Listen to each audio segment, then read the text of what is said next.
할렐루야. 오늘도 하나님께서 우리에게 좋은 날을 주셨습니다. 교회 절기상으로는 이제 우리 예수님 십자가에 못 박혀 죽으시고 무덤에 계신 날입니다. 내일은 부활하신 부활절입니다. 부활을 준비하는 예배일. 오늘도 하나님께서 우리에게 크신 은혜와 축복으로 함께 하실 줄로 믿습니다. 오늘의 암송할 하나님의 말씀은 고린도전서 9장 25절로 27절 말씀입니다. 고린도전서 9장 25절로 27절 말씀. 이기기를 다투는 자마다 모든 일에 절제하나니 그들은 썩을 승리자의 관을 얻고자 하되 우리는 썩지 아니할 것을 얻고자 하노라. 그러므로 나는 다름질하기를 향방 없는 것 같이 아니하고 싸우기를 허공을 치는 것 같이 아니하며 내가 내 몸을 쳐 복종하게 함은 내가 남에게 전파한 후에 자신이 도리어 버림을 당할까 두려워함이로다. 아멘.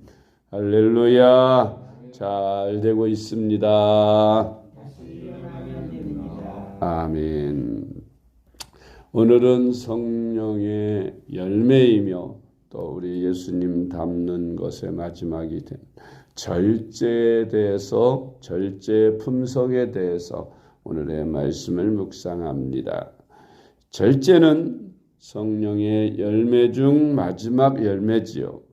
절제 열매가 맨 마지막에 기록된 이유는 모든 은사들을 절제 있게 잘 사용하라는 그런 뜻입니다. 아무리 좋은 것들이라도 과하면 해가 됩니다. 과한 것은 모자람만 못하다는 말이 있습니다. 아무리 맛있는 음식, 영양이 풍부한 음식일지라도 과식을 하게 되면 오히려 탈이 나고 더 해롭게 되지요. 가령 운동이 좋은 것이로되 너무 지나치게 과하게 하면 몸에 무리를 주어서 오히려 운동을 하지 않음만 못하게 되는 것입니다. 우리의 모든 일에 있어서 아무리 좋은 것들일지라도 절제하지 않으면 안 된다. 또 우리의 본능이 우리에게 주어져 있는데 그런 본능들을 잘 절제함으로써 우리는 이 땅에서 예수님을 닮아 많은 열매로 하나님 앞에 영광 돌리는 삶을 살 수 있는 줄로 믿습니다. 첫 번째로 우리 예수님이 사탄에게 시험을 받으실 때에 40일이라는 긴 기간을 금식하셨습니다. 매우 시장하셨죠. 그때 사탄이 다가와서 예수님을 시험하기를 내가 하나님의 아들이거든 이 돌들로 떡덩이가 되게 해서 먹으라고 시험을 했습니다. 그때 예수님께서 사탄에게 말씀하시기를 사람이 떡으로만 살 것이 아니요 하나님의 입으로 나오는 모든 말씀으로 살 것이니라고 말씀하심으로써 사탄을 물리치셨습니다. 40일을 금식했으니 얼마나 육신은 먹을 양식을 갈급해 하겠습니까? 그럼에도 불구하고 그 육신의 욕구를 잘 절제하셔서 사탄의 유혹을 이기신 것입니다. 우리는 당장 내게 필요한 것이고 유익한 것이라 할지라도 그것이 하나님의 말씀에 입에 대는 것이고 시험거리라고 하면 마땅히 절제하여야 할 줄로 믿습니다. 마태복음 4장 1절로 4절 말씀. 그때 예수께서 성령에게 이끌려 마귀에게 시험을 받으러 광야로 가사 40일을 밤낮으로 금식하신 후에 줄이신지라. 시험하는 자가 예수께 나와서 이르되 내가 만일 하나님의 아들이거든 명하여 이 돌들로 떡덩이가 되게 하라. 예수께서 대답하여 이르시되 기록되었을 때 사람이 떡으로만 살 것이 아니요 하나님의 입으로부터 나오는 모든 말씀으로 살 것이라 하였느니라 하시니. 아멘. 두 번째로 절제는 성령의 9가지 열매 중 마지막 9번째 열매입니다. 갈라디아서 5장 22절로 23절 말씀. 오직 성령의 열매는 사랑과 희락과 화평과 오래 참음과 자비와 양선과 충성과 온유와 절제니 이 같은 것을 금지할 법이 없느니라. 아멘. 우리는 성령을 받아서 이 성령의 9가지 열매를 주렁주렁 맺혀야 하겠습니다.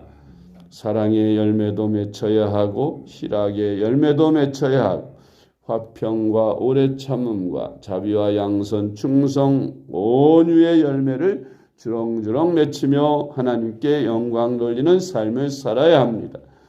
마지막 절제의 열매를 잘 맺어서 우리가 과함이 없이 지나침이 없이 잘못되는 일이 없도록 해야 할 것입니다.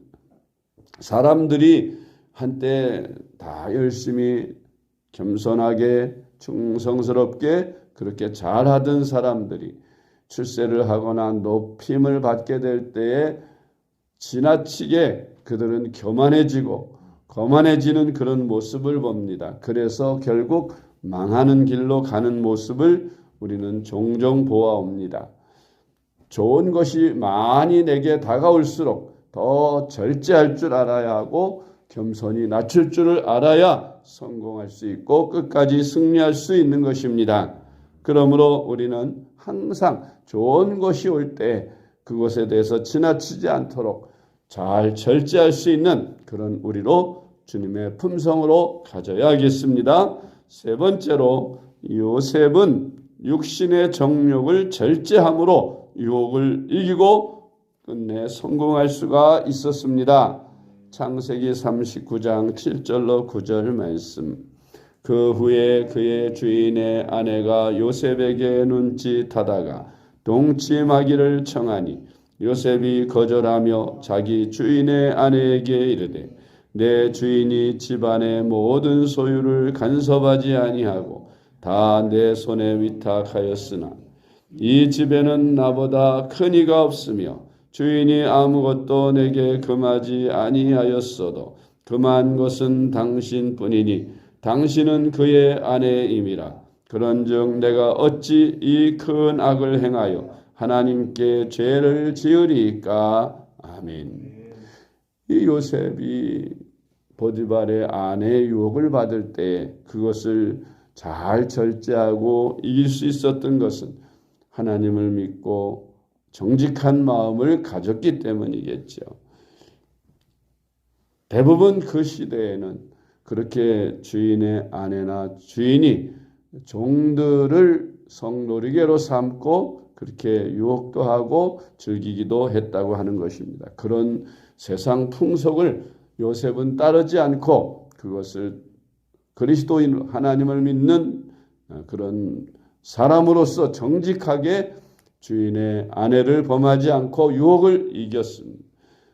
물론 그 유혹을 뿌리치는 바람에 그는 억울한 누명을 쓰고 감옥에 갇히는 신세가 되었지만 그러나 정직하게 절제하다가 감옥에 갇힌 그는 결코 망한 것이 아니라 그 감옥에서 오히려 이제 바로왕의 꿈을 해몽해 줄 기회가 되는 그런 길이 되어서 그는 끝내 애굽의 총리 대신으로까지 성공하는 길이 그에게 열려졌습니다. 만약 요셉이 절제하지 아니하고 그 유혹을 받아들여서 유혹으로 즐겼다면 아마도 그는 이제 그 보디발의 집에서 부정이라는 것은 언제까지나 드러나게 되어 있죠. 반드시 죄는 드러납니다. 그러면 그 죄가 드러나서 요셉은 그 주인의 손에 의해서 죽게 되었을 것입니다. 비참하게 일생을 마칠 수도 있었겠지요. 그런데 그것을 절제함으로 인하여 요셉은 총리 대신으로까지 크게 출세하는 성공의 길을 갈 수 있었습니다. 그러므로 우리는 이런 유혹이 잠깐의 나에게 달콤한 무엇을 줄 것 같지만 그러나 그것이 결국 물고기의 낚시 밥과 같아서 자기의 생명을 낚이는 그런 무서운 독이 된다는 것을 깨닫고 우리는 절제에 최선을 다해야 되겠습니다. 네 번째로, 다윗은 정욕을 절제하지 못해서 우리아의 아내 밧세바를 범하고 그의 남편 우리아를 죽이는 범죄를 저지릅니다. 다윗은 성경에 기록하기를 하나님의 마음에 합한 자다, 하나님의 뜻에 합한 자다 하고 그렇게 위대한 왕으로 기록하고 있고, 특히 열왕기서나 또 혹은 역대하서 같은 데 보면, 역대상, 역대하서, 역대기에 보면 열 왕들이 있는데 그 열 왕들을 평가할 때에 두 가지 길이 있어요. 하나는 다윗의 길, 또 하나는 여로보암의 길인데, 다윗의 길은 의로운 하나님을 잘 섬기고 착하게 왕 정치를 잘한 사람을 바로 다윗의 길이라고 그렇게 표현했고, 그리고 하나님을 버리고 우상 숭배에 빠지고 죄악된 그런 악한 정치를 한 왕들은 여로보암의 길이라고 그렇게 그 길을 나누어서 의로운 왕, 선한 왕으로서 그 표상이 되었던 다윗 왕에게 하나 5점이라 할 수 있는 그런 흠이 되는 그런 안타까운 죄가 있는데, 그것이 바로 우리아의 아내 밧세바를 범한 것입니다. 옥상을 거닐다가 맨몸으로 알몸으로 목욕을 하는 밧세바를 보고 그 유혹을 절제하지 못하고 그를 불러서 그를 범하고 말았습니다. 그가 임신을 하게 되었습니다. 그것을 감추기 위해서 그의 남편을 죽이는 그런 엄청난 범죄까지 이어지게 되는 것을 봅니다. 그가 회개하였기에 망정이지, 회개하였어도 그에게 일생의 큰 오점이 되고 말았습니다. 그러지 않았으면 다윗은 정말 흠이 없는 완전한 의로운 왕이 될 뻔했는데, 그것 때문에 그는 그런 인생의 오점을 남기는 안타까운 왕이 된 것을 볼 수가 있습니다. 사무엘하서 11장 2절로 4절 말씀. 저녁 때 다윗이 그의 침상에서 일어나 왕궁 옥상에서 거닐다가 그곳에서 보니 한 여인이 목욕을 하는데 심히 아름다워 보이는지라. 다윗이 사람을 보내 그 여인을 알아보게 하였더니 그가 아뢰되 그는 엘리암의 딸이요 햇사람 우리아의 아내 밧세바가 아니니까 하니, 다윗이 전령을 보내어 그 여자를 자기에게로 데려오게 하고 그 여자가 그 부정함을 깨끗하게 하였으므로 더불어 동침하며 그 여자가 자기 집으로 돌아가니라. 아멘. 다섯 번째로, 성도들은 면류관을 얻기 위해서 절제해야 합니다. 올림픽에 나가는 선수들이 4년 동안 그것을 준비하기 위해서 절제하는 생활을 합니다. 자기 친구들과 보통 사람들은 다 먹고 마시고 즐기고 밤도 새고 때때로는 과식도 하고 마시고 즐기지요. 그런데 이 선수들은 선수촌에 들어가서 모든 먹는 것이나 노는 것이나 즐기는 것, 마시는 것, 이런 모든 것에 대하여 절제합니다.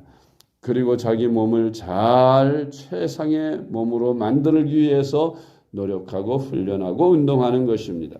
그럴 때 그들은 세계 최고가 될 수 있고 메달을 딸 수 있는 그런 선수가 되는 것처럼, 오늘날 우리 그리스도인들도 주님을 만날 때에 면류관을 받을 수 있기 위하여 이 땅에 사는 동안 우리는 철저히 절제의 품성을 가지고 절제하는 삶을 살아야 할 줄로 믿습니다. 고린도전서 9장 25절로 27절 말씀. 이기기를 다투는 자마다 모든 일에 절제하나니 그들은 썩을 승리자의 관을 얻고자 하되 우리는 썩지 아니할 것을 얻고자 하노라. 그러므로 나는 다름질하기를 향방 없는 것 같이 아니하고 싸우기를 허공을 치는 것 같이 아니하며 내가 내 몸을 쳐 복종하게 함은 내가 남에게 전파한 후에 자신이 도리어 버림을 당할까 두려워함이로다. 아멘. 그러므로 우리는 절제에 대하여 늘 마음에 꼭 품고 어떤 좋은 일이 있든지 절제하는 훈련을 쌓아서 절제하는 품성으로 승리하는 삶을 살아야 되겠습니다. 여섯 번째로 교회 지도자들 역시 절제해야 한다고 성경은 말씀합니다. 디모데전서 3장 2절로 5절 말씀.